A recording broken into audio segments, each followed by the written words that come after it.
मैं record clear करना चाहता हूं, मुझ पर झूठे आरोप लगाए तब अरेस्ट होने के पहले मैंने नैतिकता के मूल्यों का हवाला देकर इस्तीफा भी दिया और जब तक मैं कोर्ट से निर्देश नहीं हुआ कोई संविधान पद मैंने स्वीकार नहीं किया। माननीय गृह मंत्री जी, बहुत नैतिकता की बातें कर रहे हैं आपने भाषण दिए थे चक्की पीसिंग महाराष्ट्र में, जिनको लेके डिप्टी सीएम बना के घूम रहे हैं आप। This bill is to target the opposition ruling government. This bill is to threaten the people like Nitish Kumar and Chandrababu Naidu. Item number 20, 21 और 22 महोदय, मैं प्रस्ताव करता हूं कि भारत के संविधान का संशोधन करने वाले विधेयक को पुनर्स्थापित करने की अनुमति दी जाए। महोदय, मैं प्रस्ताव करता हूं कि जम्मू कश्मीर पुनर्गठन अधिनियम 2019 का संशोधन करने वाले विधेयक को पुनर्स्थापित करने की अनुमति दी जाए। महोदय, मैं प्रस्ताव करता हूं कि संघ राज्य क्षेत्र शासन अधिनियम 1963 का संशोधन करने वाले विधेयक को पुनर्स्थापित करने की मंजूरी दी जाए।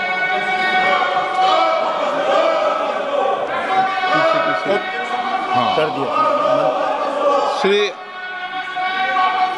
असाउद्दीन ओवैसी जी।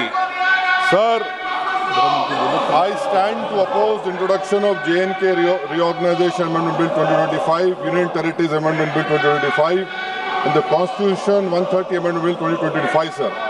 Sir, this violates principle of separation of powers, due process, undermines the right of the people to elect a government. Sir, it gives executive agencies a free run to become judge and jury executioner based on flimsy allegations, suspicions, sir.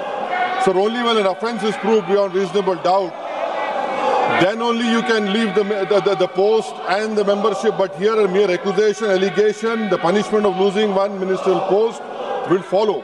Sir, parliament democracy's chief ministers and ministers can only be removed through true means. First, executive prime minister can recommend their removal if the second council of ministers lose confidence of the legislature. Now this bill would empower the unelected executive bureaucracy to play the role of legislature. Sir, it undermines representative parliament democracy. This amendment would leave the minister and CM at the mercy of executive agencies. The severity of the amendment is not only in the fact that one loses their position if they are arrested, but even if they are detained. Detention and administrative action doesn't require an offence to be made. Sir, the chief minister will not be able to accountable people. I want to know from the Honourable Home Minister, as he read Article 74(1), which says that the Council of Ministers headed by the Prime Minister to aid and advise the President who shall, in exercise of his function, act in accordance with such advice. Now, this bill clearly violates 74(1). Sir, this is the 1933 Gestapo movement. Gestapo, when Gestapo was formed in Germany, this government is hell-bent on creating a police state. This will be a death knell and leash on elected government, sir. Indian constitution is being amended to turn this country into a police state. BNS 152, the Home Minister promised in this house that sedition would not be used. Section 316, Section 9 of BNS, PMLA Section 4, all these can be used to destabilize an elected government, sir. That is why I oppose the introduction of all these three bills. This is nothing but creating a Gestapo to ensure that our democracy does not survive. And may I tell the Honourable Home Minister, despite his promise on BNS 152, 152 has been used against a senior journalist, Siddharth Vardhan, Assam also. That is why I oppose this introduction of three bills, sir. Thank you. Tiwari. Speaker, sir, I rise to oppose the introduction of these three bills under Rule 70(1) of the Rules of Procedure and Conduct of Business in the Lok Sabha. This bill is squarely destructive of the basic structure of the Constitution. अध्यक्ष महोदय, भारत का संविधान का जो मूलभूत ढांचा है वो ये कहता है कि कानून का राज होना चाहिए, there should be rule of law, और उस रूल ऑफ लॉ, कानून के राज की बुनियाद है कि आप बेगुनाह हैं जब तक आपका गुनाह साबित नहीं किया जाता। You are innocent until proven guilty. This bill stands that fundamental maxim of jurisprudence on its head. It makes an investigating officer the boss of the Prime Minister of India. The second ground on which I oppose this bill, it violates Article 21, the due process clause. FIR, arrest, charge sheet, and even framing of charge does not in any manner substantiate guilt. In fact, you plead not guilty only after charges are framed against you. This bill turns the fundamental jurisprudence of Article 21 on its head.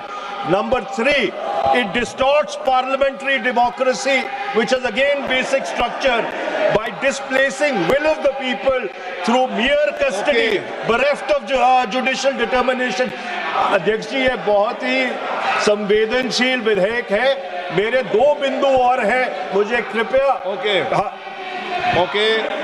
चौथा, on the fourth ground is it opens. Please माननीय सदस्य, आप नियम 72 के तहत विरोध कर रहे हैं।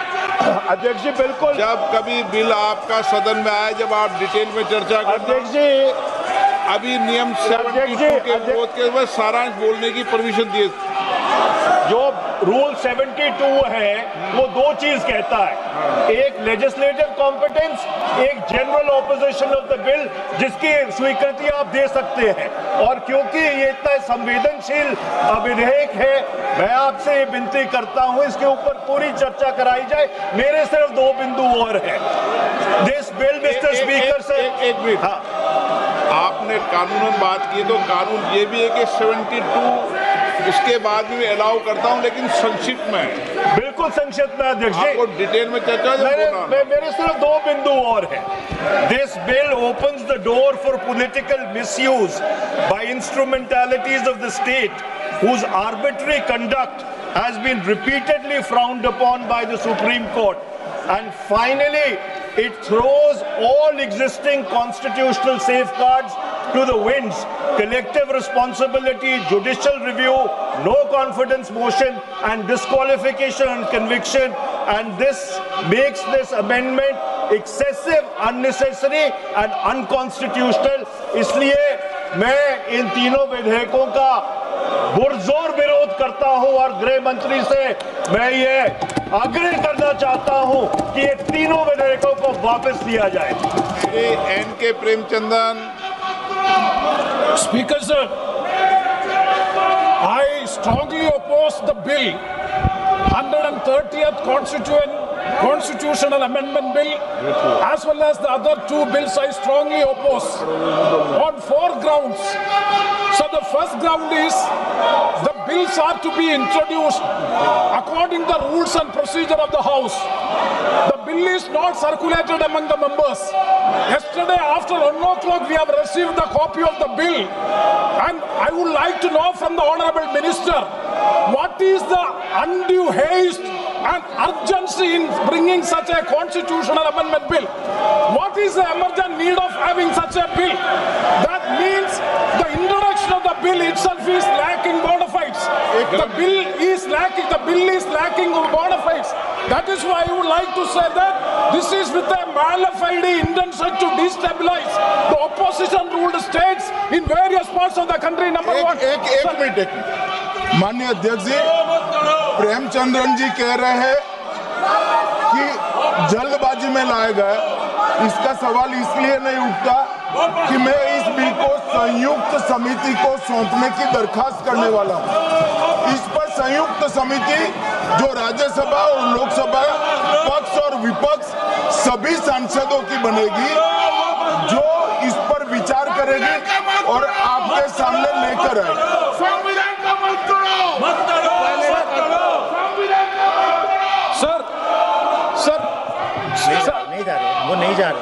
Sir, I do agree with the Honourable Minister, but at the same time, The members are having the right to oppose the bill at the time of introduction.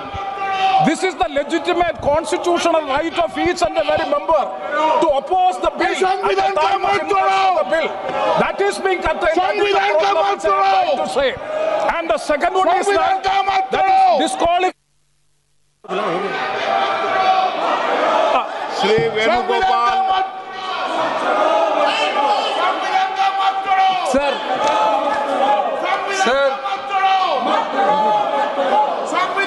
Sir, I rise to oppose the introduction of the Constitution Amendment Bill 25, the Government of Union Territory. Sir, this bill is to sabotage the federal system of this country. This bill is to sabotage the basic principle of the Constitution of this country.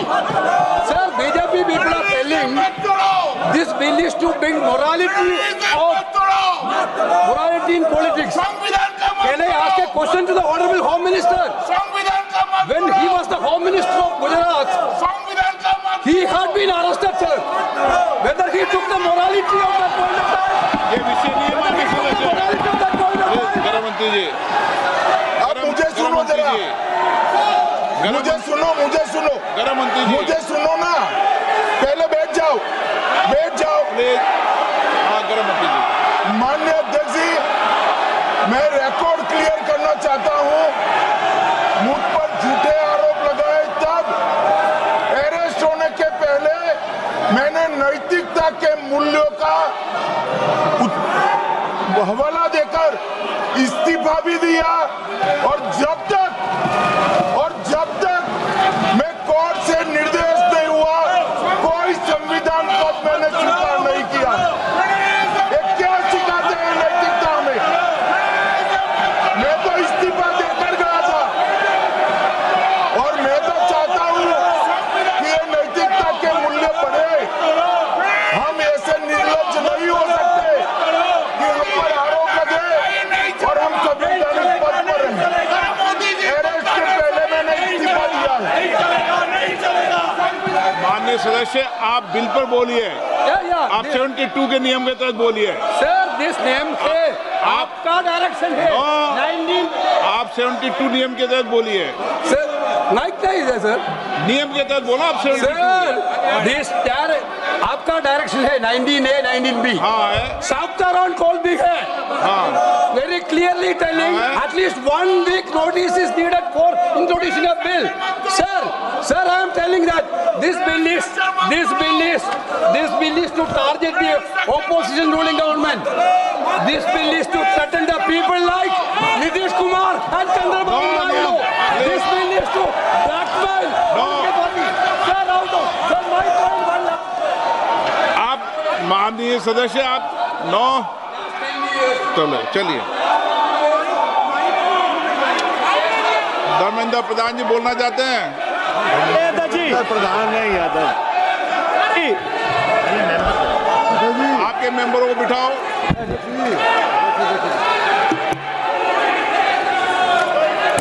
धन्यवाद अध्यक्ष जी। मैं ये जो तीनों के तीनों विधेयक आए हैं, संविधान का 130वां संशोधन विधेयक 2025, 1 मिनट, संघ राज्य विधेयक, देश देख रहा है आपको, संघ राज्य शासन विधेयक 2025, जम्मू कश्मीर पुनर्गठन विधेयक 2025, इन तीनों का माननीय अध्यक्ष जी अपनी पार्टी, अपने नेता आदरणीय अखिलेश जी की ओर से पुरजोर विरोध करता हूं। और विरोध इसलिए करता हूं माननीय गृह मंत्री जी, बहुत नैतिकता की बातें कर रहे हैं आप। आपने भाषण दिए थे चक्की पी सिंह महाराष्ट्र में, जिनको लेके डिप्टी सीएम बना के घूम रहे हैं आप। इसलिए अध्यक्ष जी, मैं इस मौके पर कहता हूं ये बिल संविधान विरोधी, मूल अधिकार विरोधी, न्याय विरोधी। माननीय अध्यक्ष जी, मैं प्रस्ताव करता हूं कि भारत के संविधान का संशोधन करने वाले विधेयक, संघ राज्य क्षेत्र शासन अधिनियम 1963 का संशोधन करने वाले विधेयक और 2019 का और संशोधन करने वाले विधेयक को माननीय अध्यक्ष जी द्वारा नाम निर्देशित किए जाने वाले 21